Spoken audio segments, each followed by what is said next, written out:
Gong iki cah cilik kok dosane akeh banget.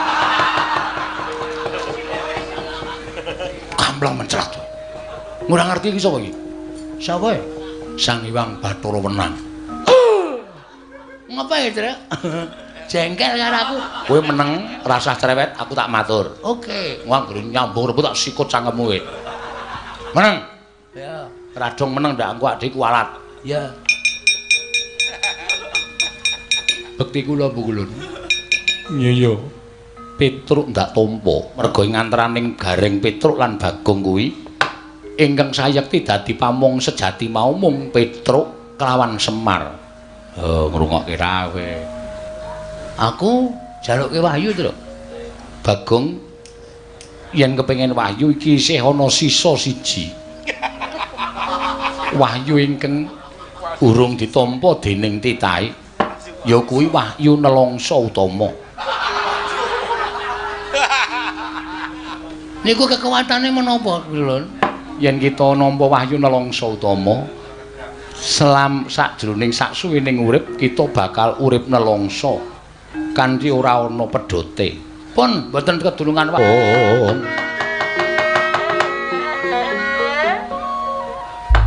Kakang Narada, punapi? Ndara dasih rantamaning manahipun ing ngerahipun Manikmaya, jumbuh kanan menapa ing sampun kula aturaken. Wah, cocok. Panjenengan paring dawuh bilih badhe wonten titah. Titah ing jagat ing badhe minggah wonten ing Kayuwangan. Ning niki napa mboten klentu? Ingkang minggah menika mboten pangling menika rak Panakawan. Titah nuwun sewu ingkang ngasor derajatipun namung Panakawan, derajatipun namung titah sewantah. Namung kawula.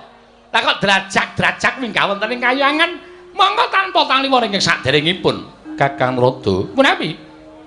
Nadyan mekaten Petruk lan Bagong menika atmajanipun Kakang Semar.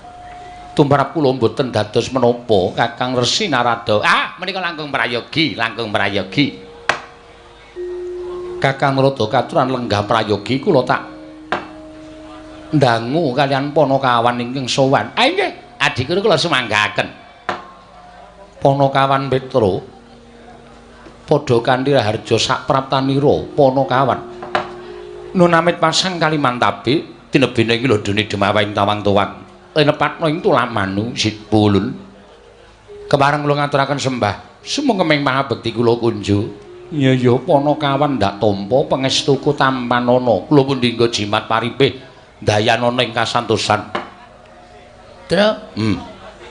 Sing nungkokke kowe berskap sapa ya? Bapak. Ikete Bapak. Aku tak bali nang omah ya, Tru. Ngopo? Ngajar Semar. Lho. Mergane iki jenenge ora adil. Munggah nang Kayangan kowe disandangi apik kaya ngono kok mbedak-bedake Semar. Aku blas ra tukokke apa-apa men disangoni trening abang. Iki cetha nek Semar ketok nek arep ngasorke derajate anake sing ragil ning ngumbul-ngumbulke anake sing tengah. Lah kowe mau kowe wingi dek dina Minggu kon teko none bapak ora teko. Lah ngapa? Do ukur seragam, Gareng wis ukur beskap, ikete ya wis ukur. Lah kowe kok ora teko? Semar-semari. Iki aku isin nek carane ngene iki ketok banget aku kere banget ya, Tru. Kowe ketoke duwe nganggo seragam beskap, tata kramane komplit. Aku celuk lambi mung nganggo kathok training abang. Wis ora apa-apa. Ora apa-apa iki tetep engko nek mulih Semar tak ajar. Lho. Aja ngono to, bapak iki bapakmu kok. Kowe iki ya arep digaweke iket, ning bakale ora cukup, kudu nganggo korden. Anggemu ndasku sak genthong ya. Kok dadak nganggo korden? Wong ukuran iket kok 86 ki sirah apa? Uteke gedhe. Panakawan Bagong. Wonten dawuh, panjenengan sinten? Lho. Ulun Bathara Guru. Lho, guru kok yaene muridé sapa? Iki mula mau nek tak jak ning repat kepanasan tak asaku omong gong iki sowan dewa. Dewa iki beda karo menungsa.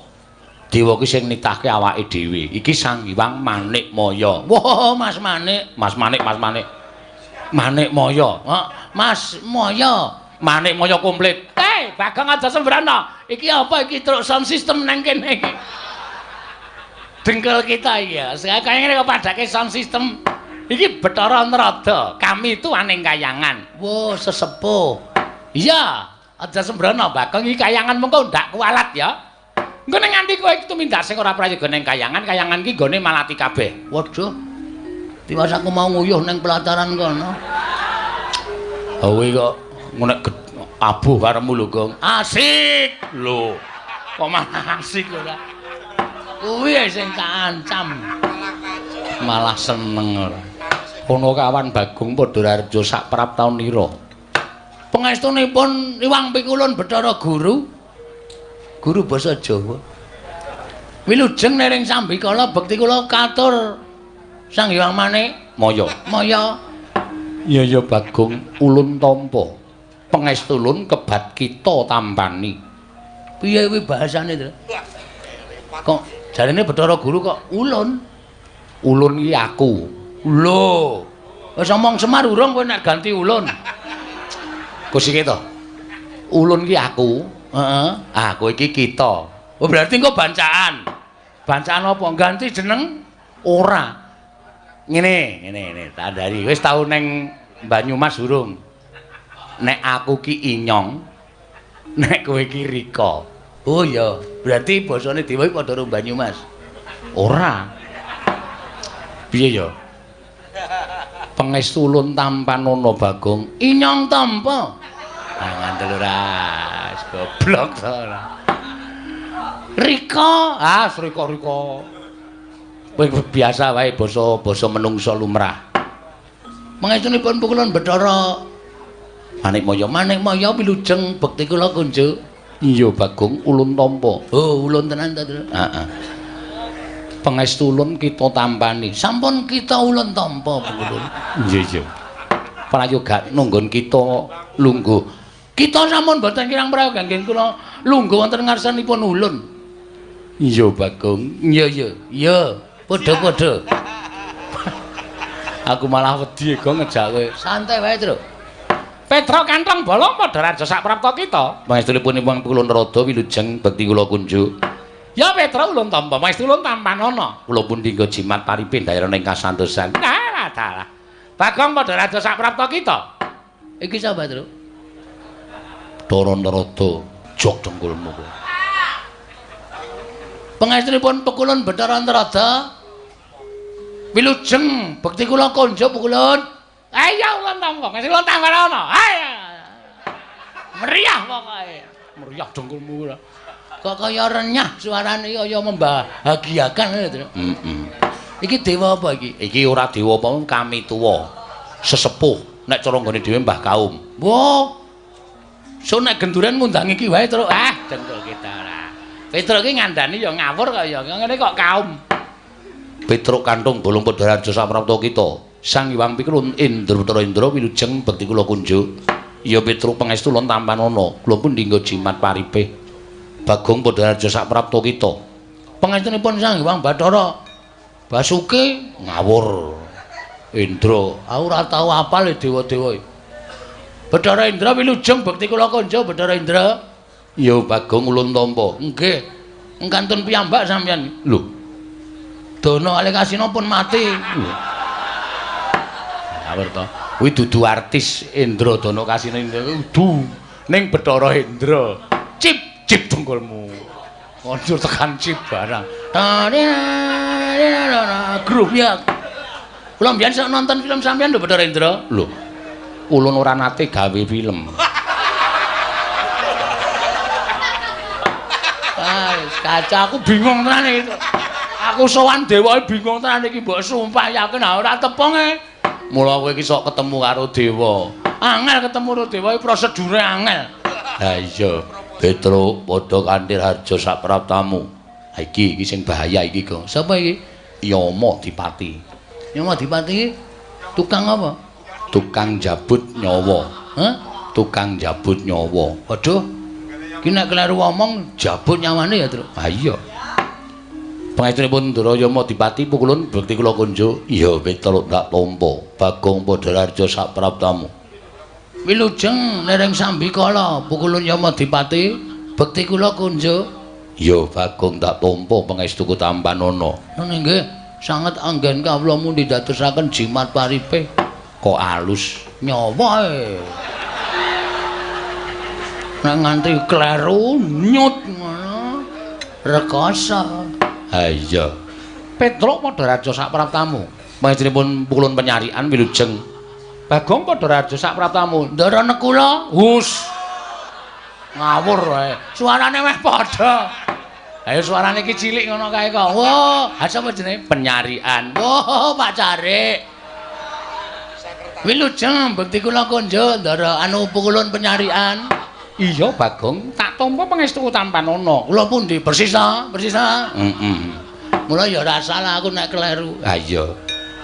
Pangestunipun pukulun penyarian kula tampi andadosaken jimat paripe. Petruk dalem. Eneng apa Petruk? Sowan saka karepmu dhewe apa diutus dening bapakmu? Sowan kula menika mboten saking pikajengan kula piyambak, namung kula menika dapur dipun utus dening Bapak Semar. Bapakmu ya kene. Ha nika ngeten. Bapak Semar menika etok-etoke niku ora gawe taman hiburan masyarakat. Mengkono ben nggih. Bapak niku tuku lemah jembar banget. Kula niku takon ajeng gawa gawe apa to, Pak? Petruk, kula tak crita nggih. Iya ya Petruk ora dadi ngopo. Aku ngene iki jane mengarep gawe seneng ati ning para kawula. Men sing tangga teparo do momong anak kuwi ana apa papan kanggo momong bocah, kanggo nyeneng-nyenengke anak, lan kanggo nyeneng-nyenengke kulawarga. Oh, lah terus papan iki arep tak nggo papan ya kuwi wisata. Wisata, nggih. Hiburan. Wah iki nek matur karo dewa rada angel, Gong. Ora apa-apa, santai wae engko rak dewane do ngerti. Jare guru kok ora dong. Ayo engko siki alon-alon. Papan wisata niku papan sing kena kinarya nggih garing-garep penggaling para kawula. Mengkono Petruk. Nggih. Nggih menika dipun sebut Taman Karang Kadempel Happy. Santai wae Truk, le mikir Truk ora usah ngendelong pikirane. Disebutke apa anane? Ha pokoke Taman Wisata Karang Kadempel. Wo niku werna-werna. Enten wong dodol. Teng riku enten dodol dawet, angkringan, terus nika sing panjenengan tau prisa to? Tau nganglang jagat. Enten kaya ban montor gedhe banget, dhuwur banget. Ning nggo ngubengke bocah-bocah. Iya Petruk, malah ulun tau tate nyuwun priksa kalawan Kakang Rodo, kuwi sebutane apa? Ah mboten ngertos. Mboten ngertos niku pancen teknologi anyar.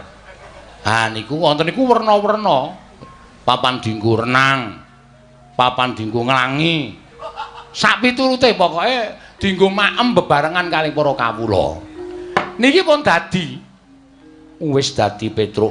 Pun kathah para kawula sing menapa niku rawuh teng papan wisata sing digawe karo bapak niku pun kathah. Kula malah sing didadekke keamanan garing niku sing didadekke ngawati apa ya jenenge kuwi tempat-tempat sing dienggo wisata niku. Lah sing jaga tiket Bagong. Bapak niku rumasane kok tekor terus. Monggo tikete niku payune akeh banget ning setorane dhuwit saka tiket niku kok mboten jumbuh karo cacahing tiket. Sing jaga tiket sapa? Niki menungsane. Niki. Tangane lho. Nudeng kok neng rai ra sopan. Lah aku mung nguduhke kowe sing jaga tiket kok. Bagong kok iso kaya ngono sebabe? Nuwun sewu, papan sing dingge taman wisata bapak niku akeh tuyule. Akeh mesti ana pengarepe tuyul. Pengarepe tuyul mau sapa? Kula. Ngandel ora ngaku to kowe. Ora sok kaya ngono kuwi Gong, wong bapak ki ragate ya akeh. Bapak ki modale ya akeh, ora sok kaya ngono. Kuwi wis dibayar karo bapak kok. Siap. Mulai besok aku tertib to. Ya, dadi kowe iki nek ngapusi ngono kuwi jane malah konangan wong cacahe tiket ki per A misale 5.000 ngono kuwi iki tikete iki diitung 5.000 ping pira sing payu ngono kuwi diitung karo bapak. Bapak iso ngitung lho? Iso. Anggepmu bapak ora iso ngitung lho. Ya tak kira ora iso mulai tak colongi. Anggere ana kira-kira wong ngelak tak kei dit tuku es teh. Tak kon nukokke susuke tak kon ngepek. Aku tuku rokok ya sak slop sisan. Aku jenenge gawe tekor. Ora kena. Kuwi bapak jane wis ngerti ning bapak meneng wae. Aku jadi pecat ya ora. Lah terus wigatine sowan ning Kayewangan. Lah supaya nyukupi sarta nuwun sewu, taman menika ketingal sae wilujeng niku tata carane wong Jawa sing dienggo karo bapak utawa teng Karang Kadempel niku mriki niku kudu diruwat. Kene ngendi taman wisatane bapak niku kudu diruwat kanthi carane tatane wong Jawa niku nanggap wayang. Monggo bapak niku nuwun sewu nek kon mayang apike ra jamak-jamak. Monggo bapak niku ming kon ngruwat. Lah bapak bingung lek ajeng nyuwun ngampil gamelan niku teng pundi. Tumuli piyambakipun emut nek duwe adi inggih menika nuwun sewu Kadang Taruna Sang Hyang Manikmaya sing kagungan gangsa nami gangsa Kyai Lokananta. Jane nggih bapak niku pun kula pringgake wong bapak ile mayang rate apike gamelane wesi wae. Kok wong mayang lho karo anape kok gamelane dadak saka kayangan kok nek nganti penontone gelo. Ya ora, bapak iki ora ngerti nom-nomane bapak nek mayang apik lho. Bapak niku mayang entekke sindene. Jian edan tenan kok.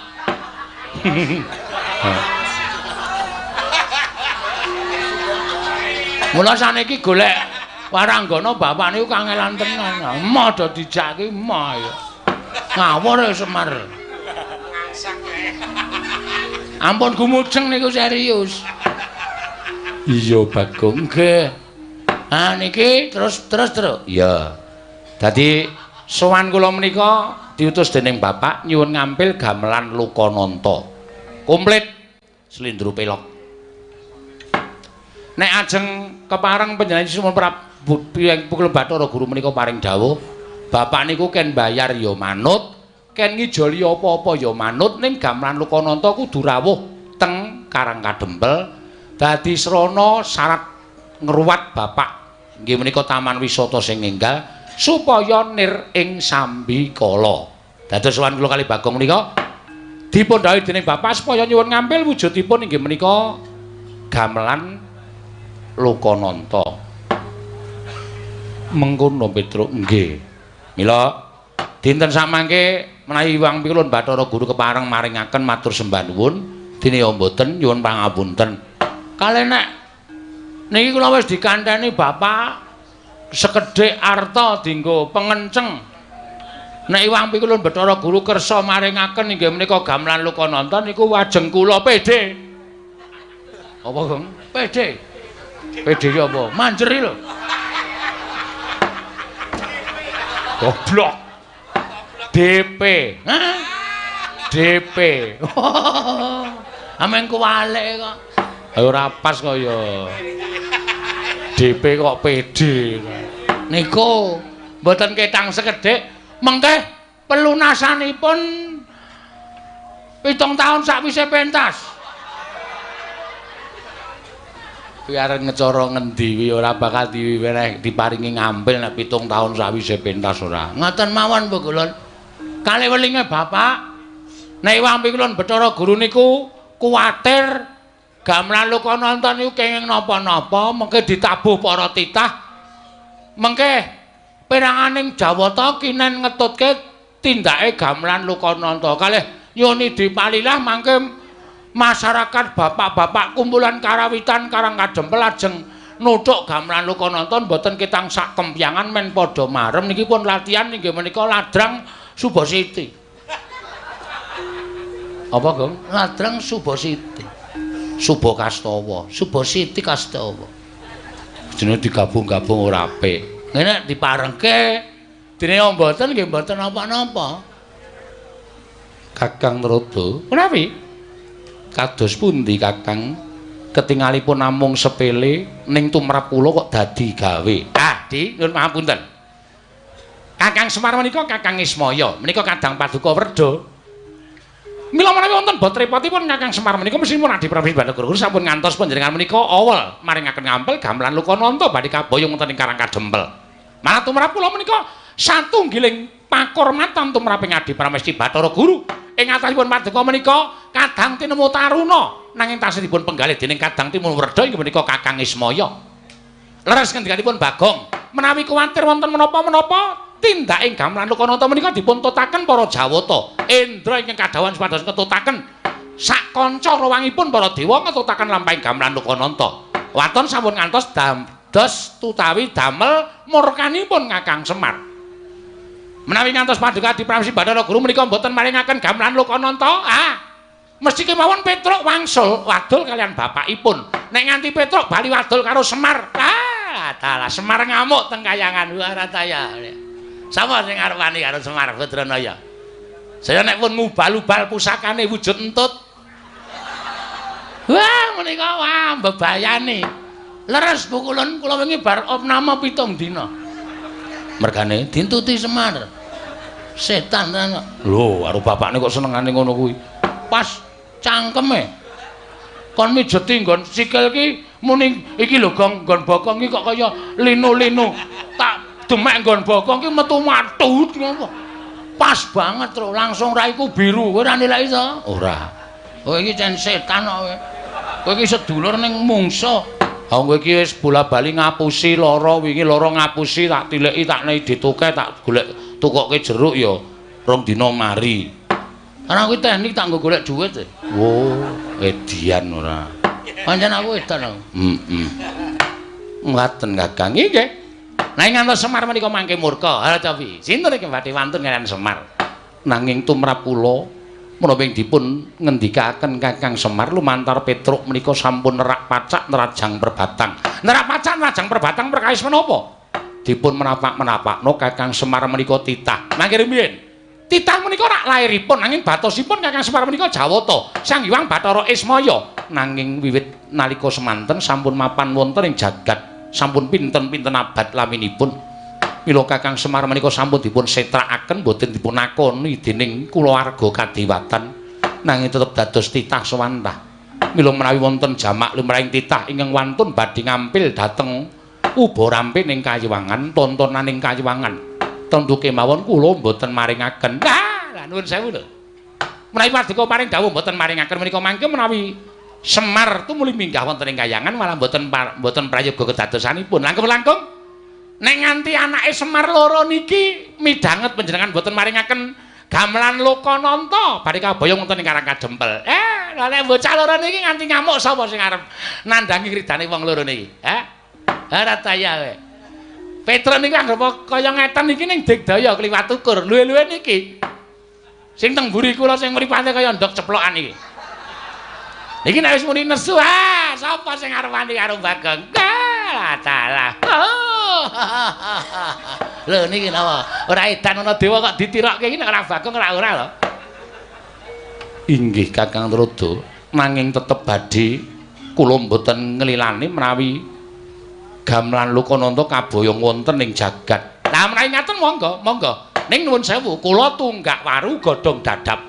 Tegesipun menawi wonten menapa-menapa Trada ora melu-melu ora melu garap. Kula aturi ngraosaken piyambak. Kula semanggaken. Mrika sampun laturaken lho. Tunggak waru godhong dadap, Trada ora melu-melu, ora melu garap. Nek ana moga-moganing titah kalih menika kula semanggaken adhipun renggalang kridanipun Petruk kaliyan pun Bagong. Haripun sampun dipun utus dening bapakipun pados nyuwun ngampil gamelan Lokananta di Kakang Trada kasinggihan mekaten. Petruk dalem mesti kemawon mesti wae Petruk wis midhanget. Nggih. Gamelan Lokananta kuwi tontonan ing kasuwargan. Oh nggih. Gamelan Lokananta kuwi wujude uba rampe ning kasuwargan, uba rampe ning Kayiwangan. Ora saben titah bisa nyuwun ngampil gamelan Lokananta. Nyuwun mapunten, Mbul. Ingin nyuwun ngampil menika sanes kula ning bapak. Sing nyuwun ngampil nika dudu Petruk ning bapak. Nadyan bapak kita kuwi titah. Nyuwun mapunten. Ngendikanipun para sepuh ngendikanipun para pinter bapak menika mboten titah ning nika dewa Sang Hyang Bathara Ismaya nanging bapakmu wis ora dianggep kulawarganing kadewatan bapakmu wis dibuang ngono ing jagat tegese bapakmu kuwi wis dudu jawata bapakmu kuwi mung titah swantah oh ngaten iya dados kesimpulanipun keteranganipun kula nyuwun dawuh dipun paringaken ana mboten ana kawan Petro ulun ora mlayogyani ulun ora maringake mboten maringaken ora Petro nggih sampun mboten napa-napa Gong piye iki piye sukses ora di PD saiki apa engko DP PD ora di DP saiki apa engko nek wis siap DP-nen ning wong iki Gamelan Lokananta iki ora dikeparengake tedhak ning jagat ora entuk diboyong ning Karang Kadempel Bagong non Gamelan Lokananta mboya entuk diboyong marang jagat mboya entuk diagem dening bapakmu ning Karang Kadempel nggone bakal ngruwat papan wisata imapan ning Karang Kadempel Bagong pokoke intine Gamelan Lokananta ora entuk di gawa ning jagat ngoten iya ning nganti kula lapor bapak ulun ora wedi ulun ingkang bakal tanggung jawab berarti sampean mboten ajrih kali bapak kula ora wedi Bagong nek ngoten timbangane kula bali ning ngenten mawon entuk ora entuk ajeng kula suwun ngambil nek nganti sampean mboten biar ora mengentukaken maringaken Gamelan Lokananta kula boyong wonten ing alam donya ora ujar ora kaul noyah-nayah Baskara titi mangsa Bagong mboten ajeng wangsul nadyan Bagong dikon wangsul kula ora arep gelem nek perlu kula kudu tanding kali dewa-dewa sing do tata tirik-tirik teng mriki kula ora wedi pikulan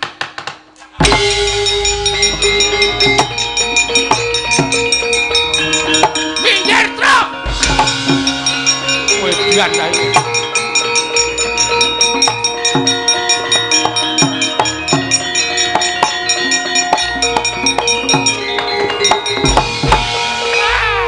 kencang warudaya lho cah edan tenan ning ngarepe dewa kok salto nandhake nek aku ban kuning karate nyepelekke ora kanthi dasar apa sampean ora ngeparengake Gamelan Lokananta digawa ning jagat mongko sing nyilih Bapak Semar ora ngono kuwi pukulun Bagong ulun dewa kita ora basa wis ora peduli tak basana nek menghargai mangkele Bagong ora wedi aku yen kita wani karo dewa apa kita ora wedi cemplungake ning kawah Candra Dimuka kulina aku nek dicemplungke jugangan wae kawah Candra Dimuka Gong Candra Dimuka napa neraka wit tenane lho tenan kuwi papan dienggo nggodhog wong-wong sing salah-salah kuwi diobong ning kono ora wedi aku lho Gong ora edan ora wedi aku kulina cedhak geni gedhe aku kulina ngobong bata ora wedi aku panas wis ora pempan karo aku yen ngono kita wani karo dewa sing tak wedeni apa mau Bathara Guru memper kowe ora ndek murid wong watek-watekakemu kaya ngono arep nganggo jeneng Bathara Guru nek ora tumindak sing apik mung disuwuni ngambil iki kelange apa ta kelange ana apa ta ora kelong mengko Gamelan Lokananta tak kondurke nang kayangan utuh sak kecere ora bakal ana sing cicir tabuhe ya utuh ora bakal tak ganti nggo ngopo aku ya duwe gamelan Lokodrim Kamu Lokodrim kok tok pamer-pamerke kowe lha piye kempule nek dituthuk iso kaya wong getah piye ra gleleng ning kempul tuthuk iso mubeng gayor kuwi ngenani ndase sing kempul wong gamelan wesi dipamerke pamapan entuk mboten nek mboten entuk kula ora wedi lho kula nek ngamuk teng kayangan niku kulina pun paringke napa mboten pikulun tetep ora ulun paringake kepiye Aku aturi anget lho, Di.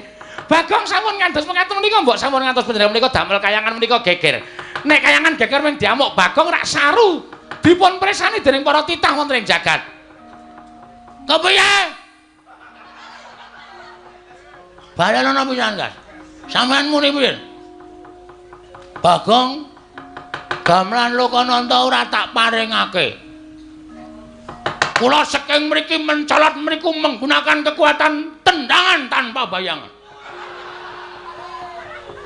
Sampeyan kena mesti muntah getih. Ya, Tru? Mbuh. Antel. Dewa-dewa sing ngarep do ngadeg. Lho. Kowe kon tringgo kok malah ngadeg ora. Parang mboten Pukulun. Tetep ora ulun paringake.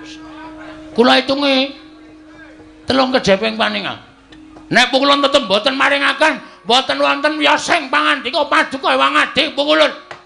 Maringaken gamelan Lokananta dhateng Bapak Semar kula boyong wonten ing Karang Kadempel. Nyuwun pangapunten nek kepeksa Bagong mboten gadhahi tata krama wonten ing kayangan Bathara Indra.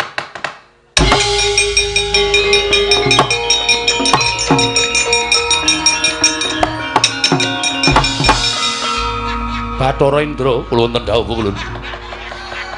Sira ulun dawuhi menika kula ketutupan tiyang kathah sanget. Petruk minggir aku ngarep Tru tutupi. Lah wae tutupi Indra aja nganti metu. Metu entek-entekke kuwi bintang film e. Aja nganti metu Tru. Bathara Indra. Kita bakal nampa duka saka ulun yen kita ora enggal mangsuli kelawan Bagong. Bathara Indra niki ngestaken dawuh ulun.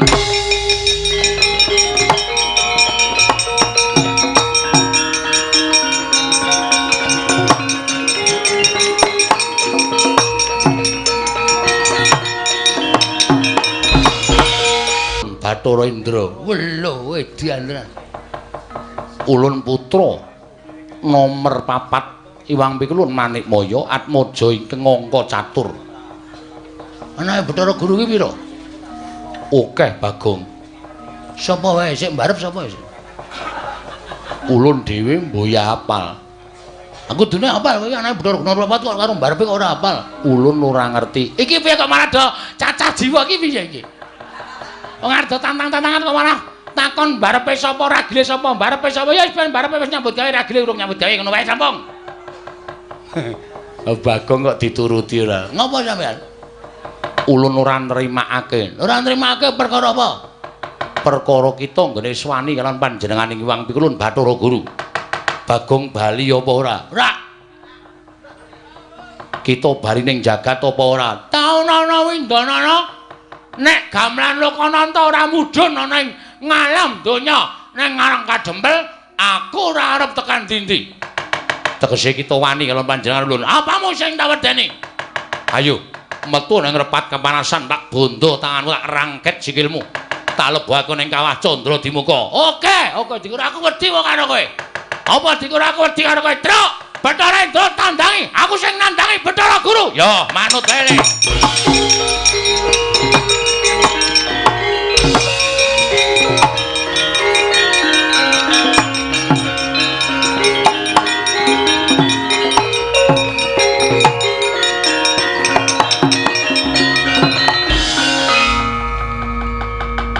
Ulun dawuh kelawan Indra kon ngundurke Bagong, kok Bagong ya pinter le gawe alasan. Isih tetep neng kene. Lah cah pinter ya cah cerdas e. Ayo arep ngopo saiki? Tak jagani nang kene Pukul. Sampeyan iki dewa wis malak lho. Kancane tangane loro kok sampeyan papat dhewe. Dobel ya sampeyan. Senengane dobel ya. Biasane siji mungsuh siji sampean mungsuh loro wae wani. Lah edan. Ya mau dipati iki piye iki? Bagong. Nun, sapa niki? Ya Madipati. Dewa tukang jabut nyawa. Sampeyan rasa melu-melu. Apa dikira wau kula wedi karo sampeyan terus saniki sampeyan ngelekke karo kula terus aku dikira wedi karo kowe wae. Hah? Jabutan nyawane Bagong. Nek pancen iso jabut nyawane Bagong, pancen kowe dewa pengpengan. Muni wae. Kampleng sisan. Wah, la edan iki ngopo iki? Teko ora. Melu-melu lan iki kewangi karo kowe, dawuh karo Adi Prabu Bathara Guru supaya maring aku ngambil, ya kuwi gamelan lokana aku tak uring-uring. Aku nek nesu sama-sama tak uring-uring kok. Ora peduli ngewangi aku apa ora, aku nesu ngene iki. Iki widodari wae iki. Inggih, kula widodari. Wah, widodari ana sing parah. Apa kaya ngono kok widodari? Widodari iki jebul ana sing elek. Ha, widodari iki werna-werna. Ha, mburi kae widodari kok lemune ora jamak-jamak. Widodari iki mesti kaning wong wadon. Awak-awakane kudu ramping apik. Nek carane bodi iki biola. Kae bodi kok kaya bok.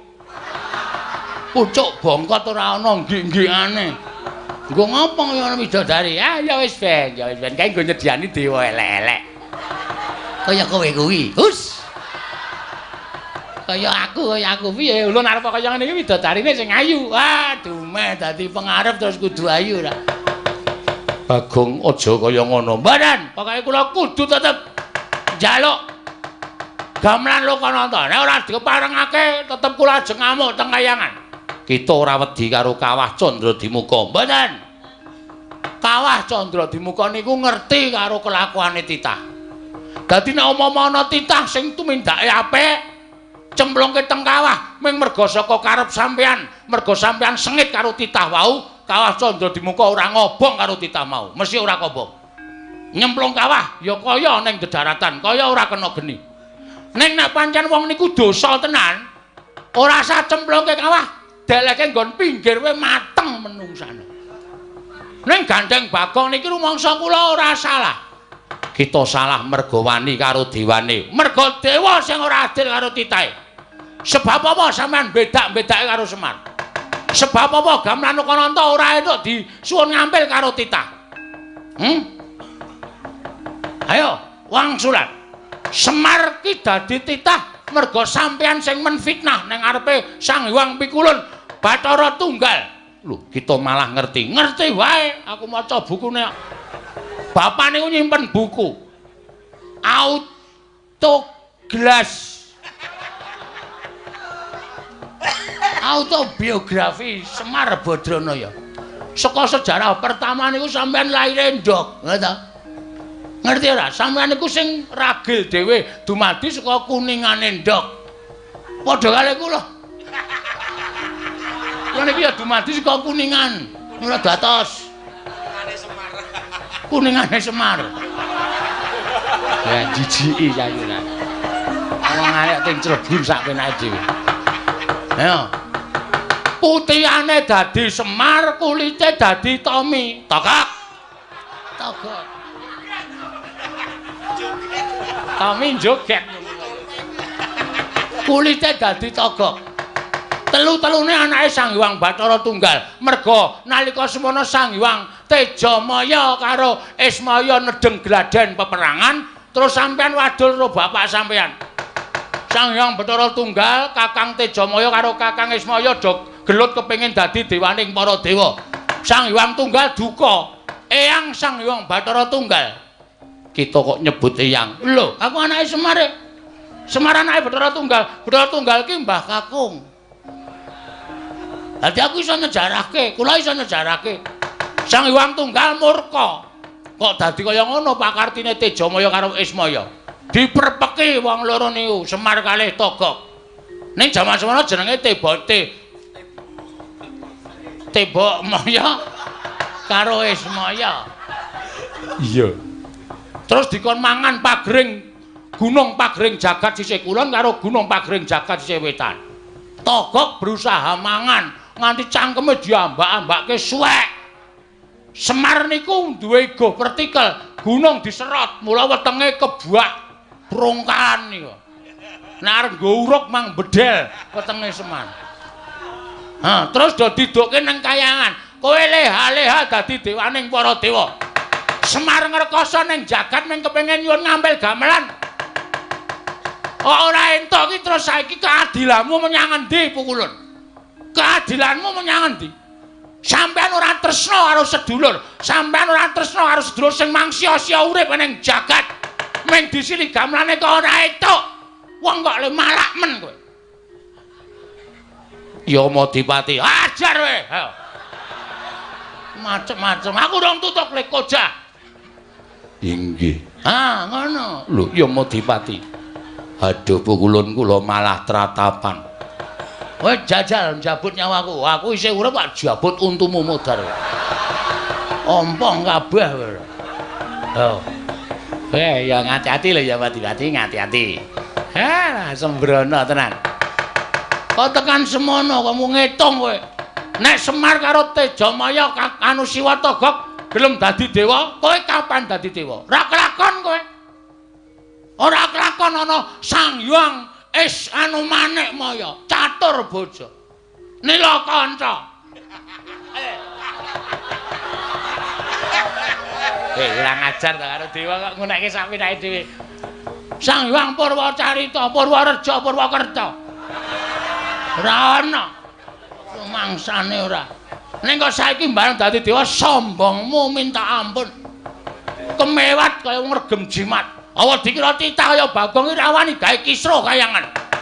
Tak enteni telung kejeping paningal kowe ra meneke gamelan Lokananta, aku ngising sanggon-gon.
Tobat. Lah nek kelakon apa ora teng-tengan kabeh. Lah menika lho kula ing ngajeripun kaliyan Bagong menika. Wong dugal kewarisan sak kepenake dhewe. Ning tumrap kula suarane Bagong menika dadi wakiling para kawula ingkang mapan wonten ing Janaloka. Lah ya kuwi. Lah di guru menika ya dipun suwun pados maringaken gamelan Lokananta iki ora kersa iki lho malah. Tumrap kula ingkang nyumet dateng kamontenaning kayiwangan ndadosaken geger menika paduka diprawesi Bathara Guru piyambak. Kakang Rada, menawi panjenengan sampun paring dawuh tunggak waru godhong dadap mboten melu-melu lan mboten melu nggarap. Ala becik bener lumput bejo cilaka bungah susah. Kula ingkang nanggel. Nggih, ngaten kula semanggaken. Ya Modipati wonten dawuh. Aja wedi kangelan lan aja samar kelawan apa ing katindakake dening Kakang Ismaya. Bagong lawan Petruk dirangket. Sawise dirangket pasrahna lan panjenengan ulun dhewe ingkang bakal nyemplungake ning kawah Candra Dimuka. Nun ngestaken dawuh. Nyuwun pamit madhal pasilan sing ati-ati aja kaya bocah cilik. Kakang Rada, prami sampun paripurna pasewakan penyarian kula wonten timbalan Pukulun. Budalna ingkang padha seba ingsun kundur ngedaton. Kula nuwun ngestaken dawuh. Nyuwun pamit madhal pasilan sing ati-ati aja kaya bocah cilik. Penyarian purna gatining pananggilan. Sang Hyang Pikulun, Sang Hyang Bathara Guru, sigra mandhap saking sila kandha waru binangun. Katampi gambaran bungkul kencana, kayap sangganing para widodara widodari para jawata hapsara hapsari nalika semanten tindaknya Sang Hyang Manikmaya lamun katinun saking Mandrawa kaya tansah sesanti kamulyane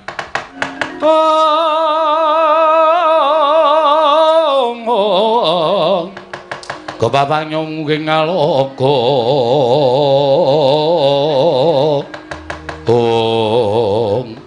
Petruk kantong bolong pukulun Sang Hyang Bathara Indra kowe titah ingkang nyula wetha wani nantang karo Bathara Dewa wani gawe geger kayangan Suralaya apa wis serep nyawamu nyuwun pangapunten tinimbangane kula wangsul didukani kalih bapak namung kepengin nyuwun ngambil gamelan Lukananta ewa dene para dewa kok mboten maringaken lah niki kula sing ngrumpang ngrasake nek para dewa niku mboten adil pun kula sejarahke Bagong wis nyejarahke Atagong dumadine bapak dumadine Siwa Teja Mantri dumadosipun pukulun Sang Hyang Manikmaya tak kira mboten luput napa sing kula aturake pikulun Sang Hyang Bathara Guru ning tetep mboten maringaken wujuding gamelan Lukananta nyuwun pangapunten arepa Petruk niku persasat mangke remuk disawurke putung dibandemke teng kayangan ning bapak ajeng kula labuhi pati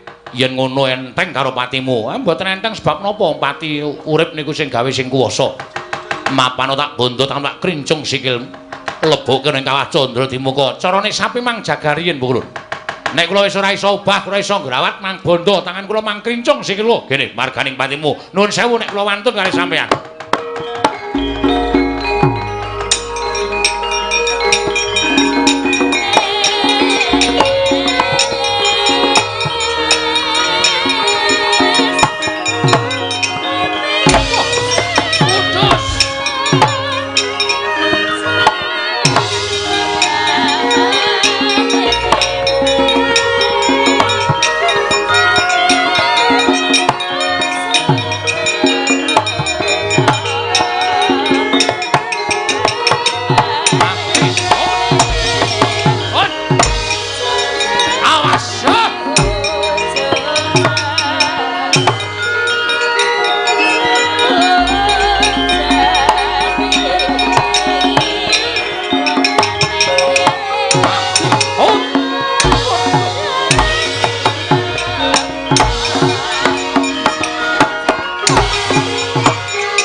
Pandhita kang kinarya wangsit pindha kombang ngajaping tawang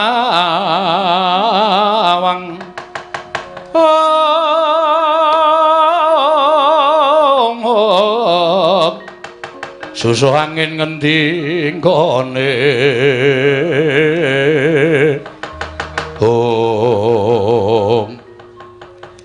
Kakang Bathara Indra Yayi Bathara Brahma ora usah dadak nganggo petungan yen dipetung anake Semar kuwi ya tan prabeda para Jawata mula raneh yen to kekuatane ngedap-edapi mula tak suwun Kakang Bathara Indra nggunakno daya kekuatan utawa pusaka supaya enggal rampung nggone ngendarat kelawan Panakawan Bagong lan Petruk tibanana pusaka kadewatan Slendra Bawana Yayi yen pancen kaya ngono kang dadi ngendi atur ing sadi kelawan pun Kakang Petruk lan Bagong bakal tak tegani tak tibani pusaka ora lumpuh Petruk lawan Bagong meguru karo anake Semar mangsa baranga Kakang Bathara Indra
kekuatanku ilang kabeh ya, Kang.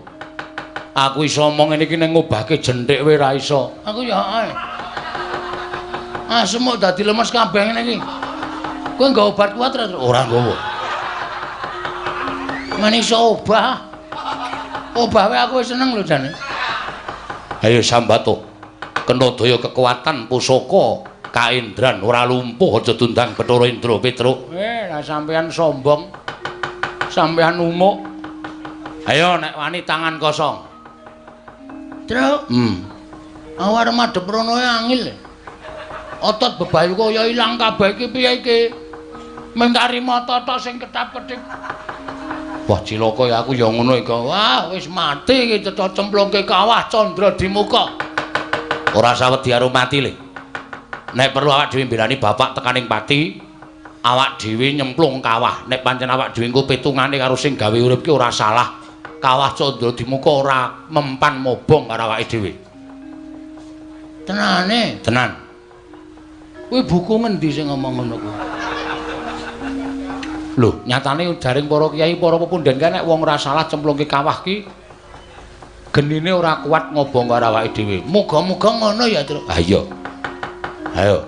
Ayo saiki nglawato. Kula mboten saged nek pancen sampean kendel tenan. Ayo. Mangluari kekuatan samsing tiba teng awak kula.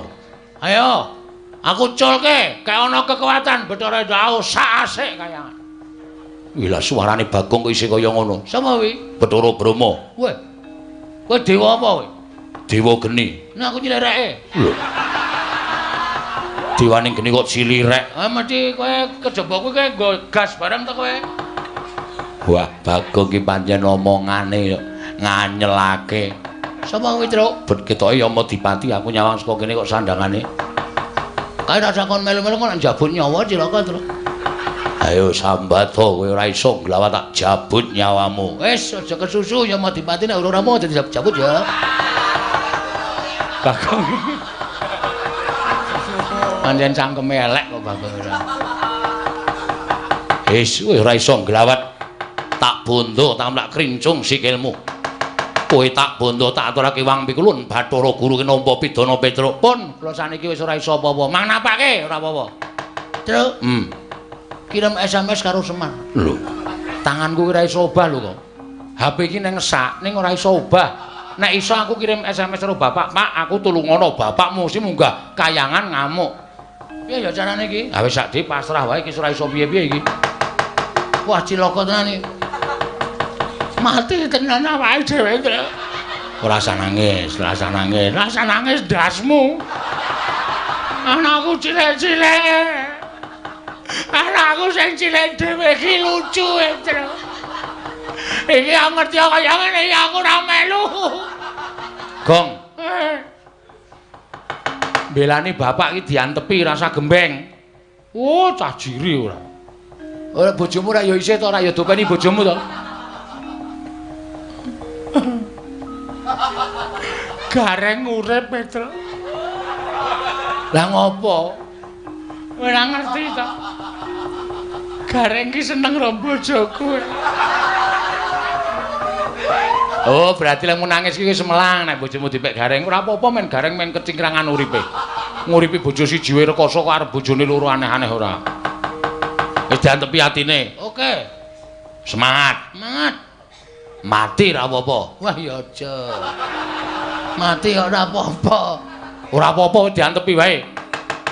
Yai Bathara Brahma Yai Bathara Yamadipati. Petruk dibondo tangane Bagong, bondo tangane aturke Sang Hyang Jagat Kirinata. Ya ngestoke dawuh Kakang Bathara Indra.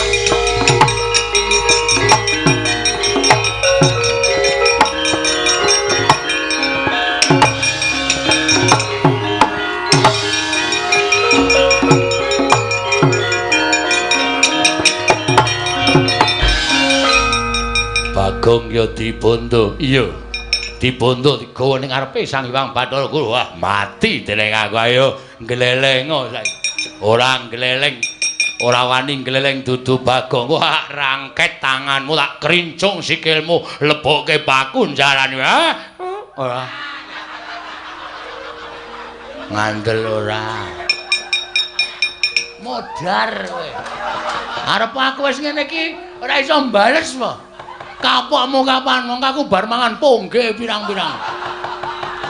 Ora setup ngono. Mulek-mulek aku. Buyer. Oh, lantute kok turun bapakne. Ayo, kapokmu kapan? Waduh. Dirangket wis ora wae. Kowe wae sing ngrangket Bathara Indra. Kon ngrangket Bagong kok ora gelem. Kok kaya tembakan lho. Iki istimewa aku nang kene iki. Iki termasuk pusakaku e. Ngampet ambegan Bagong diboyong ngarepe Hyang Turun Bathara Guru.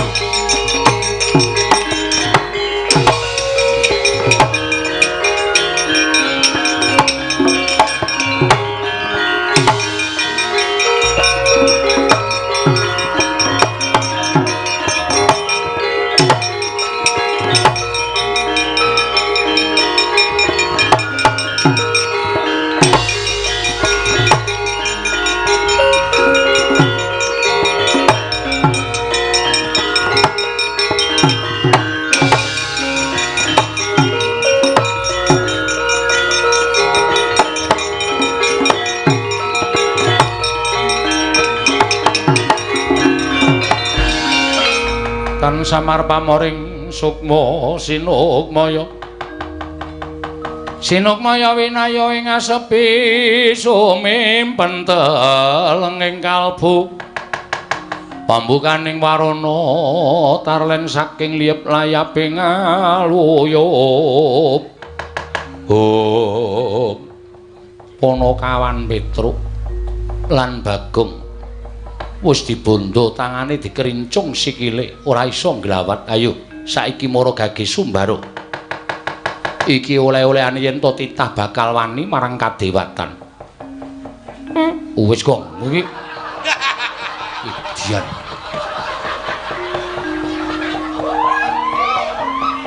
Bathara Indra wonten dawuh pukulun kok ora mbok plotot wetenge ing ngatasé ning Bale Marti Kundha manik. Asem aku mampu dhewe, Tru. Mumet aku. Salahe ora. Edan kok kowe iki ora. Wis pokoke Mumpung arep mati tak entek-entekke. Ndak engko malah dadi sangu malah ora prayoga. Kita bakal ulun cemplungke ning kawah Candra Dimuka. Mboten wedi, kula mboten ajri. Mang cemplungke teng kawah ngono lho. Cemplungke saiki. Nyakit. Licik kowe Bathara Guru. Nek pancen wani ayo aku balekno kekuatanku kaya mau. Obrak-abrik tenan kaya. Aku ora wedi lho Bathara Brahma, Bathara Indra, Bathara Yama Dipati. Ora wedi kabeh aku. Ning caramu ora kaya ngene iki ru. Gong.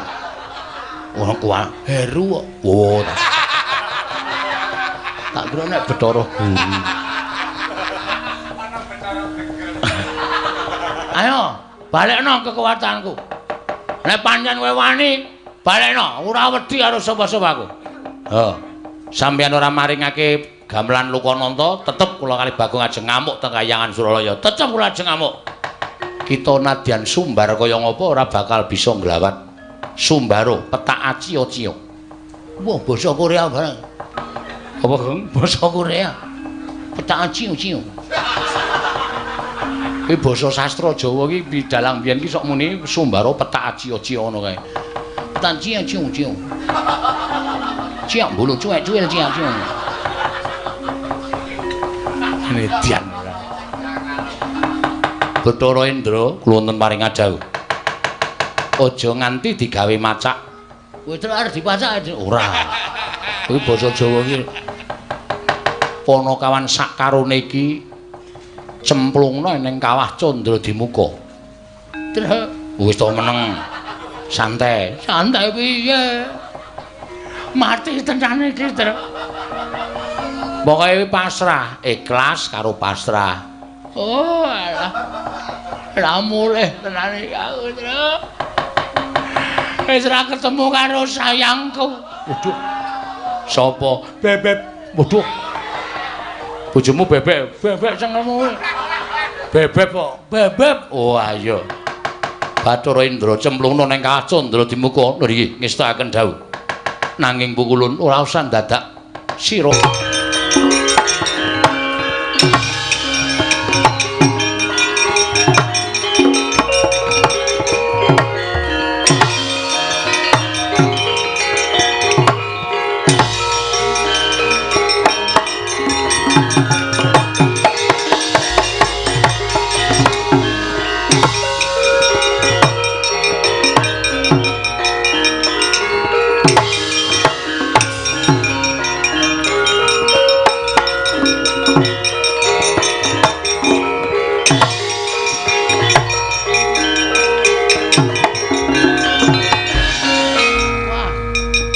Iki jarake adohe panase kaya ngene.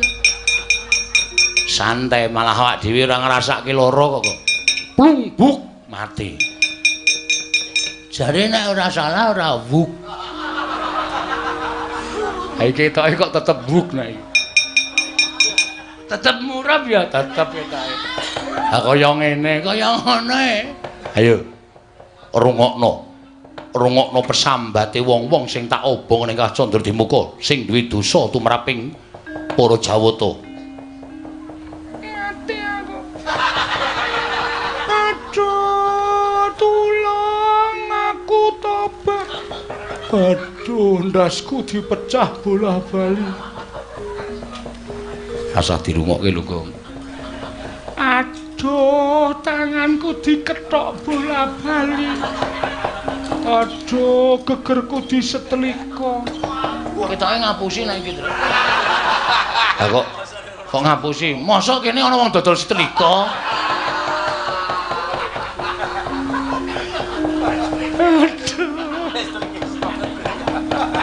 Aduh.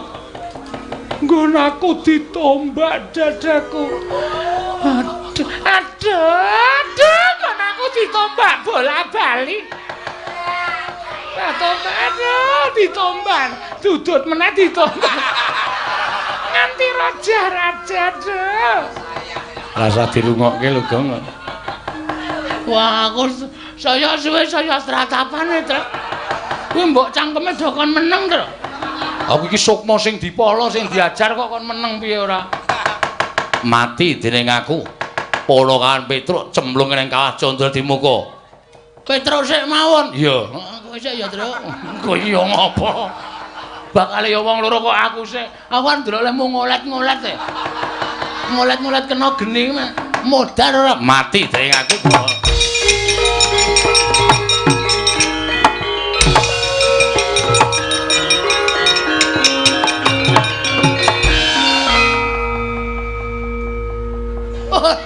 Mentolo aku.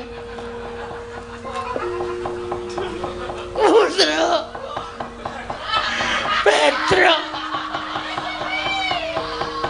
Bareng kobong kok rambutmu mabuk. Kok pindhole mabuk. Ayo sambato bapa ngakoso Ibu Mertiwi.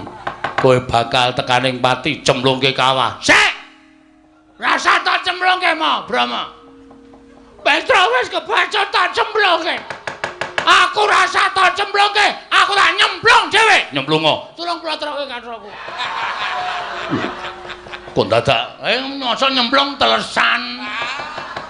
Kuwi geni kok telesan. Wis jaluk pamit, Truk, tak tututi, Truk.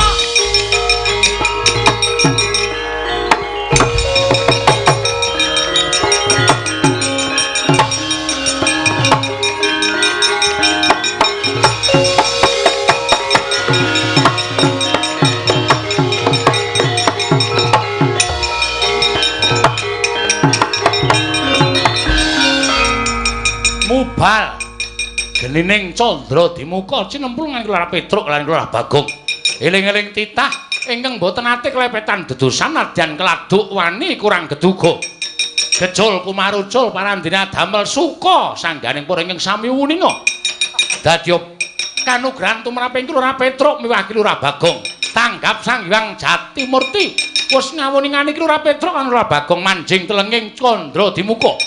Mulat Sang Hyang ngasih pranaya Sang Hyang Bathara Wenang sigra niyup saking dirgantara manjing kawah Candra Dimuka.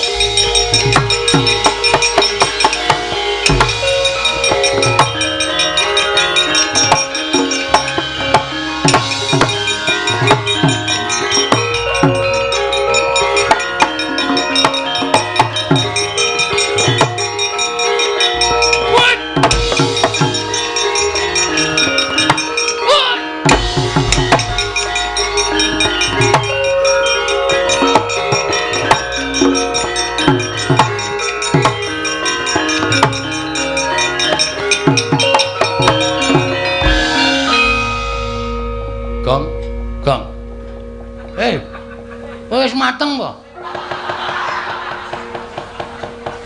Ora kok. Kok awak dhewe kok ora iso ngrasake panas ta iki, Gong? Padahal kiwa tengen geni kaya ngene, Truk. Heeh. Teng jlerit ora karo-karuan teng brengok. Nyawa disiksa pirang-pirang. Tanganmu iso obah ora, Le? Iso. Coba ngadeg. Wah, gene kok iso ngadeg. Malah waras e. Ha iya. Wah, ayo ngendi-endi geni. Ayo iki sing jeneng Kawah Candra Dimuka. Wis diantruk. Kae ana wong dikethoki late bola-bali kae. Kae wong gaweane goroh. Ngapusi. Berarti aku sok ngono kae ya, Truk. Aku sok goroh ra. Medeni tenan. Kae wong kok sirahe dipalu. Pecah. Gathuk meneh, palu pecah gathuk meneh. Kae wong sing pikirane wong pinter ning dienggo pinteri wong liya. Wah, dan ana wong matane dicubles paku sok kae, Cuk. Kae gane wong injen. Aduh. Ngopo kok aduh? Aku kulinae. Aku kuwi karepmu kowe. Aseme bojomu barang tak injen ya. Kok warna-warna ya pasiksane ya, Truk?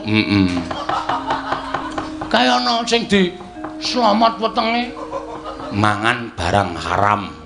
Oh, mangan iwak-iwakan sing ora entuk dipangan kuwi, dipangan iki wetenge disumeti kaya ngono kae. Wedan. Oh, kaya ana bokonge disodok. Disogok nganggo apa jenenge iki? Apa jenenge wesi kae, Truk? Kae gaane ngentut sak nggon-nggon. Aku ana kabeh aku. Berarti pasiksanku ngedeni ya, Tru. Oh, medeni. Mripate dicoblos, ta besok nginjeni ya. Sok goro lambene kethok ilate. Wah, nyemelangi. Nek ya ana sing kae diobong murup malah guyu cekakaan. Diobong murup guyu cekakaan. Kae saking dosane ora iso di ngapura nganti dadi penghuni neraka. Dadi jim, dadi setan. Kae serang ngrasake lara kae kaya ngono kae. Mergo saking jahate. Ketoke kowe brek. Duapure ora. Aku ora ngopo-ngopo kok. Sing kono kok ketok ngono. Gong iki cah cilik kok dosane akeh banget. Kamplang mencrat. Ora ngerti iki sapa iki? Sapa e? Sang Hyang Bathara Wenang. Mulai dhewe cemplung kawah ora apa-apa iki mergo ana iki. Waduh, pemadam kebakaran. Waduh. Kok wek-wek lambemu lho. Kok karo geni kok kendele ra jama-jama ini ora pemadam kebakaran ora ana to. Gong tak omongi. Pemadam kok pematan. Pemadam kok kowe tak omongi. Kowe mau iso crita Sang Hyang Bathara Tunggal. Heeh. Ya ta? Heeh. Bathara Tunggal iki sapa? Bapakne Bathara Guru, bapakne Semar, kuwi kambah kakung awake dhewe. Heeh. Lah iki bapakne Bathara Tunggal. Wo. Kakek buyut. Heeh. Ora kakek buyut niki sesembahaning para yai wong-wong dewa Bathara Guru nyembah karo iki. Kok cilik to? Ayo ben ora. Cah SD kok pintere ra jamak-jamak. Cah SD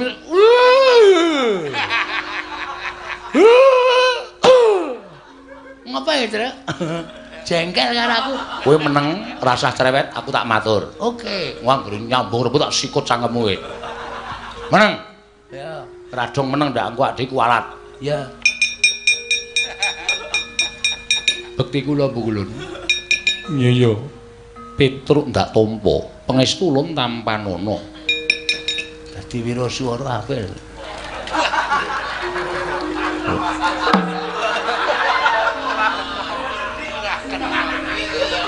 Cilik kok suarane gandem. Dadi MC wae, Tru. Nen pamirsa. Ana kowe lunga ana, kok cedhak sing dikethok ilate ki. Gah!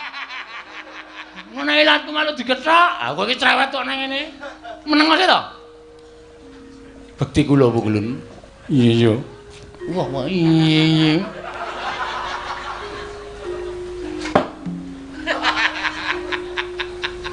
Petro dalem Bukulun. Marmane kita ora ngrasake panas mergo saka daya ulun. Nggih, kula sampun ngertos. Wah, edan. Ampun. Wis meneng. Ulun sak pejagung kelawan jeneng kita, nedya mitulungi kelawan jeneng kita Petro. Kula, iya Petro. Merga apa ingkang dadi karepaning bapakmu mau becik dene Bathara Guru sasapan tumindak angkara budi candala. Bathara Guru ingkang duwe watak sewenang-wenang dheweke ngrumangsani dadi diwaning para dewa, tumuli ora tresna asih kelawan titahe kuwi kleru. Nggih, Bukulun. Mula ulun ingkang bakal paring pitulungan kelawan jeneng kita. Matur sembah nuwun tanpa pepindhan. Nanging sadurunge kita ayo ulun entasake saka ing kawah Candradimuka, kita ulun kanthi ana ing Ngundaran Dirbawana Petro. Sakmenika? Iya, Petro. Ha nggih nderek mawon. Ing kantong bolong yen ora apa-apa. Eling ana satriya Wiratamtama. Kebat kita tut wuntat kan laku Jandra ulun munggah ana ing Ngundaran Dirbawana. Sawetara bakal ulun paringi kanugrahan lan kita kudu bisa minangkani apa dadi utusaning Semar mboyong gamelan Lokananta. Nanging ngaten kepareng ulun kula ratun nderek, monggo ulun kula dherekaken Petruk bareng kelawan panjenengan ulun. Nggih.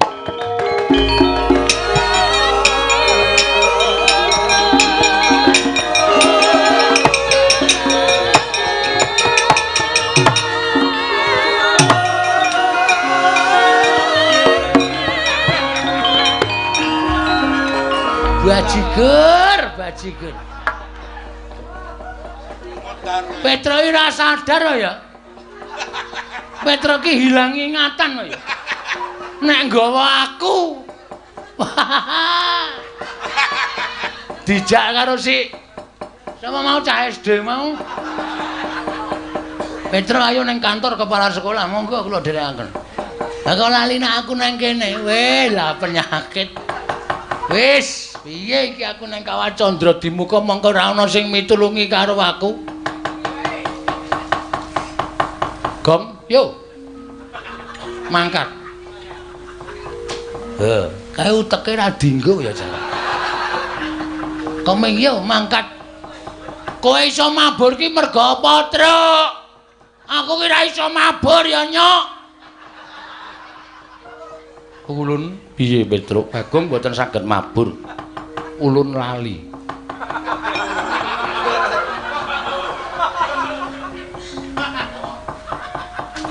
Kae ngopo cacile kok ngambung bathuk barang.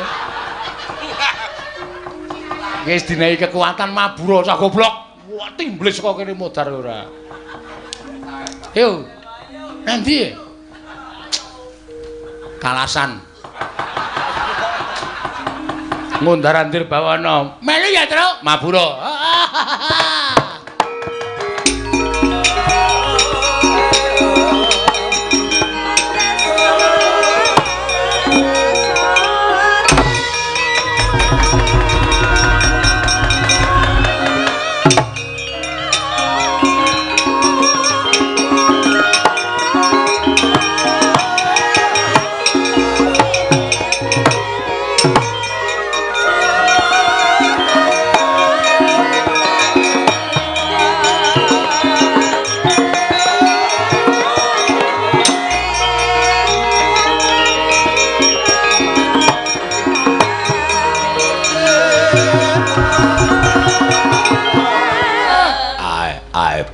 Kekugek sak dolita mel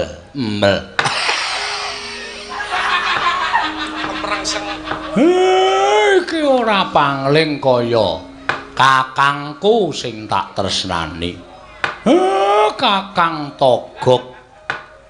Iya Mar, aku sing tekan Karang Kadempel karo Mbilung. Adik, aku sing tekan Karang Kadempel. Gareng aja pisan-pisan wani karo Mbilung kae makmu gedhe, makmu kiper kuwi. Pecicilan ora ning omahe wong kok jingklak dupak sisan ora. Sabar Lurung, anake Semar iki ora awake dhewe ra ana sing seneng, mesti ngerampok, mesti njaluk. Nek sak gedhagan iki aku tok jaluk ora duwe reng. Sebabe apa, Wa? Aku Suwita Ratu Sabrang wis ora ditampa. Mula aku iki karo Mbilung kuwi dalam rangka. Waduh, kata-katane dalam rangka. Ya ming golek lipur ati kangen karo adhiku lanang. Merga bapakmu kuwi ra adhiku. Mula aku sowan ning Karang Kadempel. Wah, ya syukur, Wa. Ya saora-orane nek kowe ngaku adhi karo bapak ki ya ora ming kosongan. Ayo nggawa gula apa teh. Lombok tok plothot nek aku duwe. Aku wis ora gablek apa-apa. Aku kuwi tikus mburi iki didol wae. Jangan macem-macem ya. Jangan sembarangan. Ini manusia ini. Ini manusia ini. Omongane kok ini manusia ora sabar. Omongane anake Semar iki kabeh kaya ngono kae. Ora usah dadak digagas. Ora iki kok anakmu sih. Siapa itu? Kok ada yang ngesokke sendok pirang-pirang? Wah, yo ngrungokke wong kono-kono. Si Petruk karo Bagong kok ora katon. Kakangku cah bagus. Sejatine aku ki rak duwe sedya to. Sedya apa? Sedya ya kuwi ngerti dhewe. Ana ing sisih kulon Karang Kadempel kae rak katon rame banget. kae papan wisata kanggo kawula masyarakat Sakarang Kadempel. Pokoke nggonamu, Po. Iya. Oh, ya syukur mar nek kowe iso mbangun kaya ngono. Ana karaokene ora? Wong tuwa kok senengane sing dialap kaya ngono.